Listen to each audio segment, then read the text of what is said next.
कहानी की शुरुआत होती है और हमें बताया जाता है कि दुनिया अब समाप्त हो चुकी है, जो पॉपुलेशन के बढ़ने और नेचुरल रिसोर्सेज के खत्म होने से हुआ है, जिसके चलते कानून व्यवस्था भी खत्म हो गई है और लोग जिंदा रहने के लिए किसी भी हद तक जाने को तैयार हैं। वहीं बची हुई चीजों के नाम पर सिर्फ जंगलों में बिखरी हुई लोगों की लाशें और खाली घर पड़े हैं। यहीं पर हम एलेक्स नाम के एक आदमी को देखते हैं जो किसी की लाश को जंगल में घसीट कर ले जा रहा था, जिसके बाद उसने एक जगह पर गड्ढा खोदा और उस लाश को वहीं दफना दिया। फिर एलेक्स जानवरों को पकड़ने के लिए जाल लगाता है और वहां से सीधा अपने कैबिन में लौट आता है। एलेक्स उन बचे हुए लोगों में से है जो जिंदा रहने के लिए जानवरों का शिकार करते हैं। दरअसल जब शहर में खाने की कमी हो गई थी तब एलेक्स जंगल में बने इस कैबिन में रहने आ गया और तब से वह यहीं पर अकेला रहता है। एलेक्स अपने कैबिन के बाहर सब्जियां उगाता है, शिकार करने के लिए जंगल में जाल बिछाता है और किसी तरह से खुद को जिंदा रखने की कोशिश करता है। एलेक्स को बाकी बचे हुए लोगों से भी कोई मतलब नहीं है और वो किसी पर भी भरोसा नहीं करता, जिस वजह से वो हमेशा अपने पास शॉटगन रखता है और कैबिन के आसपास घुसपैठियों से बचाव के लिए ट्रैप बिछाकर रखता है। इसके अलावा एलेक्स को हारमोनिका बजाना बहुत पसंद है और ऐसे ही करके एलेक्स अपने अकेले दिन रोज गुजारता है। फिर ऐसे ही एक दिन जब वह सो रहा था तभी उसे अपने कैबिन के बाहर कोई आवाज सुनाई देती है।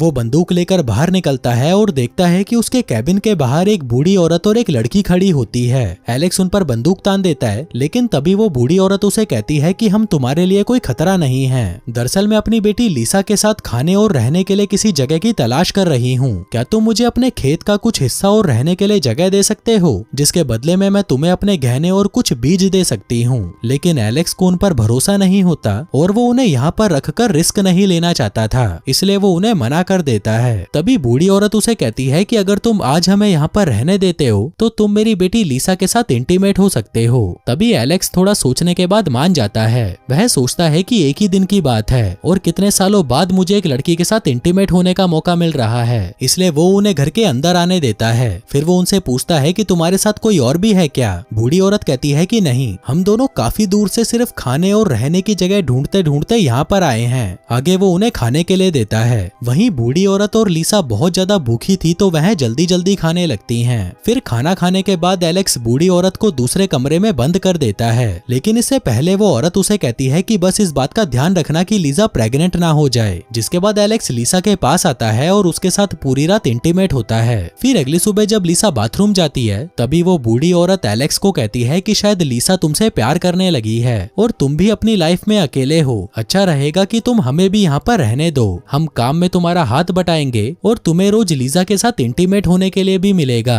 पर एलेक्स उन्हें मना कर देता है, कहता है कि मेरा फार्म बहुत छोटा है और मैं हम तीनों के लिए अनाज नहीं उगा सकता।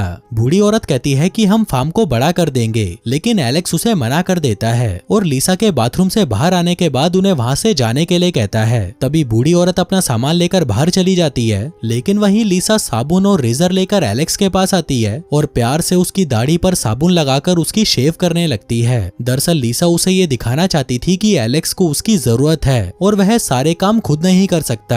लीसा उसका भरोसा जीतना चाहती थी। वहीं एलेक्स भी उसके बहकावे में आ जाता है और उन्हें यहाँ पर रुकने की इजाजत दे देता है, जिसके बाद वह तीनों मिलकर खेती और बाकी के काम करने लगते हैं। फिर रात को सभी मिलकर खाना खाते हैं और खाना खाने के बाद एलेक्स लीसा के साथ इंटीमेट होता है। अब ऐसे ही कुछ दिन गुजर जाते हैं और फिर एक दिन बूढ़ी औरत लीसा से कहती है कि अब हमें कैसे भी एलेक्स को मारना होगा और उसके मरने के बाद ये कैबिन और फार्म हमारा हो जाएगा। वो लीसा को बताती है कि एलेक्स अपनी शॉटगन की गोलियां अपनी पैंट की जेब में रखता है, तुम्हें कैसे भी करके उसे चुराना होगा। फिर रात को जब एलेक्स और लीसा सो रहे थे तभी लीसा चुपचाप एलेक्स की पैंट में से उसकी बंदूक की आखिरी 2 गोलियां निकाल लेती है, जिसके बाद अगले दिन लीसा अपनी माँ को वह गोलियां दे देती है। वहीं बाहर एलेक्स काम कर रहा था, तभी वो बूढ़ी औरत एक फावड़ा लेकर वहां पर आती है और मिट्टी खोदने लगती है। वहीं लीसा नहाने के लिए पास वाली नदी में चली जाती है। तभी बूढ़ी औरत फावड़ा उठाकर उससे एलेक्स को मारने ही वाली होती है। तभी एलेक्स को मिट्टी में किसी के पैरों के निशान दिखाई देते हैं। वो अचानक से घबरा जाता है और बूढ़ी औरत से लीसा के बारे में पूछता है। बूढ़ी औरत कहती है कि वो तो नदी में नहाने गई है।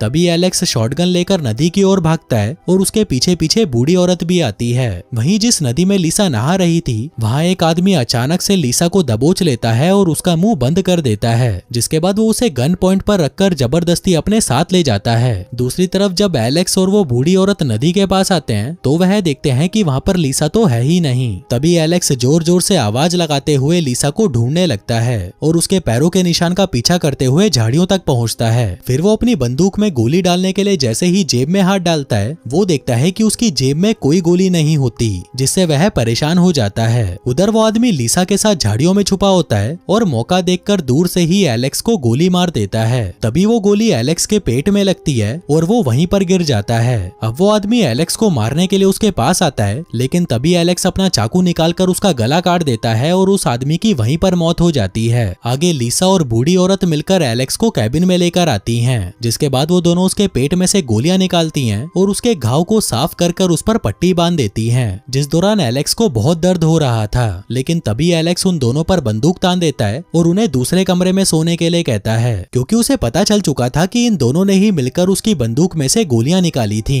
आगे हम देखते हैं कि एलेक्स की तबीयत अब बिगड़ने लगती है और उसके घाव में इन्फेक्शन हो जाता है। आगे हम देखते हैं कि दिन ब दिन एलेक्स की हालत और भी खराब होती जा रही थी। फिर एक दिन एलेक्स लिसा को बुलाता है और उसे कहता है कि मेरा घाव साफ करो। लिसा उसका घाव साफ करने लगती है, लेकिन इसी दौरान एलेक्स बेहोश हो जाता है। तभी लिसा उसके हाथ से बंदूक लेकर अपनी माँ को दे देती है। वहीं वो बूढ़ी औरत एलेक्स को मार डालना चाहती थी, लेकिन लिसा उसे कहती है कि इसने मेरी जान बचाई थी, इसलिए हमें भी इसका इलाज करना चाहिए। बूढ़ी औरत कहती है कि अगर हमें भरपेट खाना चाहिए तो हमें इसे मारना ही होगा। खेत में सिर्फ एक ही आदमी के खाने लायक अनाज है और उस जानवर वाले ट्रैप में तो आज तक कोई जानवर नहीं फंसा। लिसा कहती है कि कुछ सालों में तो आप भी चली जाओगी, फिर मैं यहाँ पर अकेली क्या करूंगी, इसलिए मुझे एलेक्स की जरूरत है। अब बूढ़ी औरत फिलहाल तो उसकी बात मान जाती है, जिसके अगले दिन से लिसा एलेक्स का ख्याल रखती है और बूढ़ी औरत फार्म में काम करती है और कुछ दिनों बाद एलेक्स पूरी तरह ठीक हो जाता है। फिर एक रात जब एलेक्स कैबिन के बाहर होता है, तभी उसे जंगल में टॉर्च की रोशनी दिखाई देती है, जिससे वह समझ जाता है कि वहाँ कोई तो है। वो जल्दी से कैबिन में आकर लिसा और बूढ़ी औरत को शांत रहने के लिए कहता है और उन्हें बताता है कि मैंने 6 लोगों को बाहर देखा है। और तभी वो लोग कैबिन का दरवाजा खटखटाने लगते हैं। अब एलेक्स के पास बंदूक में सिर्फ 2 ही गोलियां बची थी, इसलिए साफ था कि वो उनसे लड़ तो नहीं सकता, इसलिए वो तीनों उनसे छुपने की कोशिश करने लगते हैं। वहीं वो लोग उस दरवाजे को खोल नहीं पाते और वहाँ से चले जाते हैं। फिर अगली सुबह एलेक्स, लिसा और बूढ़ी औरत कैबिन से बाहर निकलते हैं और देखते हैं कि उनके खेत को उन लोगों ने पूरी तरह बर्बाद कर दिया है और पकी हुई फसलों को वो अपने साथ ले गए हैं, जो देखकर उन लोगों को बहुत दुख होता है। आगे वो तीनों फिर से खेत में बीज बोना शुरू कर देते हैं, लेकिन फसल उगने में अब काफी समय लगने वाला था और वहीं जानवरों के फंदे में भी कोई जानवर नहीं फंसता था, जिस वजह से उन्हें रात को भूखा ही सोना पड़ता है। फिर अगले दिन वो लोग जंगल में से मशरूम और पक्षियों के अंडे चुराकर उन्हें खा लेते हैं। दूसरी तरफ लिसा को पता चलता है कि वो गर्भवती है, जो जानकर उसे बहुत दुख होता है, क्योंकि जिस दुनिया में खाने और रहने तक का कुछ पता नहीं है, वहाँ पर वो अपने बच्चे की देखभाल कैसे करेगी। इसलिए वो एलेक्स और अपनी माँ को बताए बिना ही एक तार की मदद से खुद का अबॉर्शन करने की कोशिश करती है, लेकिन लिसा के अंदर इतनी हिम्मत नहीं थी। तभी उसकी आंखों से आंसू बहने लगते हैं और वह वहीं पर रुक जाती है। फिर अगले दिन उन्हें खाने के लिए पक्षियों के अंडे मिलना भी बंद हो जाते हैं। वहीं इससे परेशान होकर बूढ़ी औरत लिसा के पास आती है और उसे समझाते हुए कहती है कि हमारे पास सिर्फ 2 ही लोगों के लिए खाना बचा है, इसलिए अब हमें एलेक्स को मारना ही होगा, इसके अलावा हमारे पास और कोई रास्ता नहीं है। वहीं लिसा भी अपनी माँ की बात मान जाती है और कहती है कि आज रात मैं खाने में जहर मिलाकर उसे एलेक्स को खिला दूंगी। फिर शाम को लिसा जंगल में से जहरीले मशरूम लेकर आती है और रात में उन्हीं से ही खाना बनाकर एलेक्स को खिला देती है। फिर अगली सुबह बूढ़ी औरत एलेक्स को कहती है कि अब मैं और लिसा यहाँ से जा रहे हैं, लेकिन तभी लिसा जाने से मना कर देती है। इसी दौरान बूढ़ी औरत को उल्टी होने लगती है और तभी लिसा उसे बताती है कि मैंने एलेक्स की जगह तुम्हारे खाने में जहर मिलाया था, क्योंकि अब तुम बूढ़ी हो चुकी हो और तुम्हारा मरना ही सही रहेगा। अब लिसा ऐसा करना तो नहीं चाहती थी, लेकिन अगर उसे खुद को और एलेक्स को जिंदा रखना है तो उसे अपनी माँ को मारना पड़ेगा।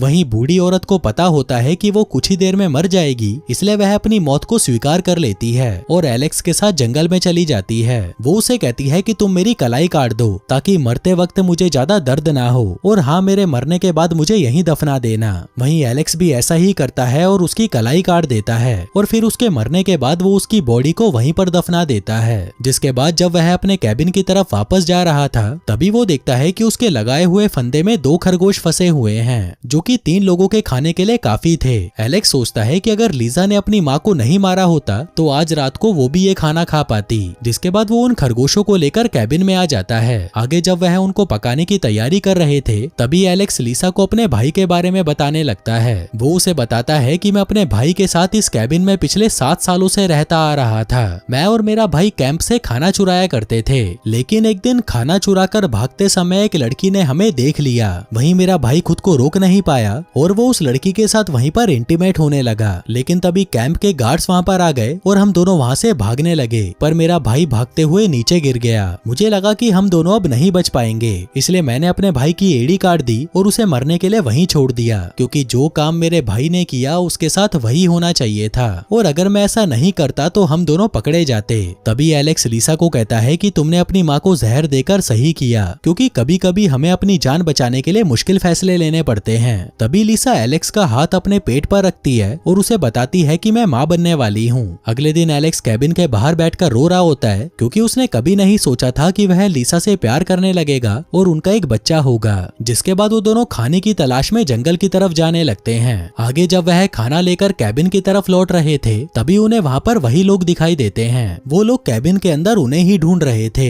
एलेक्स कहता है कि हमें यहाँ से निकलना होगा, लेकिन उससे पहले हमें फसल के बीज कैबिन में से निकालने होंगे। तभी लिसा चुपके से कैबिन की छत पर चढ़कर दूसरे कमरे में जाती है जहाँ पर बीज रखे हुए थे। अब जब तक वह बीज बाहर निकालती, एलेक्स दूर से बंदूक लेकर उस पर निगरानी रख रहा था। वहीं वो लोग कैबिन के अंदर से उनका सामान चुरा रहे थे। वहीं लिसा बीज लेने के बाद एक चाकू उठा लेती है, लेकिन तभी एक आदमी उसकी आवाज सुन लेता है और उसे पता चल जाता है कि कमरे के अंदर कोई तो है। वो दरवाजा खोलकर अंदर आता है, लेकिन तब तक लिसा वहाँ से निकल चुकी होती है। वो एलेक्स के साथ जंगल की ओर भागने लगती है, लेकिन वो लोग उनका पीछा करते हैं और जल्दी ही उन्हें चारों तरफ से घेर लेते हैं। एलेक्स और लिसा के पास अब भागने का कोई रास्ता नहीं बचा था। एलेक्स चाहता था कि लिसा और उसका बच्चा किसी तरह से बच जाए, इसलिए वो लिसा से कहता है कि तुम भागो और मैं उसका ध्यान भटकाता हूँ। तभी एलेक्स हारमोनिका बजाना शुरू कर देता है, जो सुनकर वो सभी लोग उसकी तरफ बढ़ने लगते हैं। वहीं मौका देखकर लिसा भाग जाती है। वहीं उन आदमियों में से एक लिसा के पीछे आता है, लेकिन तभी लिसा उसे जानवरों के ट्रैप में फंसाकर वहां से भाग जाती है। वहीं एलेक्स एक हमलावर को गोली मार देता है, लेकिन खुद उन लोगों के तीर से घायल हो जाता है। जिसके बाद वो लोग उस कैबिन को आग लगा देते हैं और एलेक्स को भी उस जलते हुए कैबिन में फेंक देते हैं। उधर दूसरी तरफ लिसा रात भर जंगल में अकेली भटकती रहती है। जिसके अगले दिन वह जंगल से निकलकर मेन रोड पर पहुंचती है और एक सोसाइटी की तरफ जाने लगती है जो बचे हुए लोगों की रक्षा करने का काम करती थी। जिस सोसाइटी के चारों तरफ ऊंची ऊंची तारों की फेंसिंग की गई थी और वहां पर 24 घंटे हथियारबंद गार्ड्स खड़े रहते थे। लिसा वहां पर बहुत सारे लोगों को देखती है जो वहीं पर रहते थे और खेती बाड़ी करते थे। वो गेट तक जाती है और अपना बैग और चाकू गार्ड को सौंप देती है। तभी वो गार्ड उसके सामान को लेकर अंदर चला जाता है। तभी एक महिला गार्ड उसे कहती है कि तुम्हें यहाँ पर रहने दिया जाएगा या नहीं, इसका फैसला वोटिंग से होगा। वहीं उस गार्ड को जब पता चलता है कि लिसा गर्भवती है, तो वह उससे पूछती है कि क्या तुमने बच्चे का नाम सोच लिया। लिसा थोड़ा सोचती है और कहती है कि अगर लड़का हुआ तो मैं उसका नाम एलेक्स रखूंगी। और दोस्तों, इसी के साथ ही ये कहानी यहीं खत्म हो जाती है। धन्यवाद।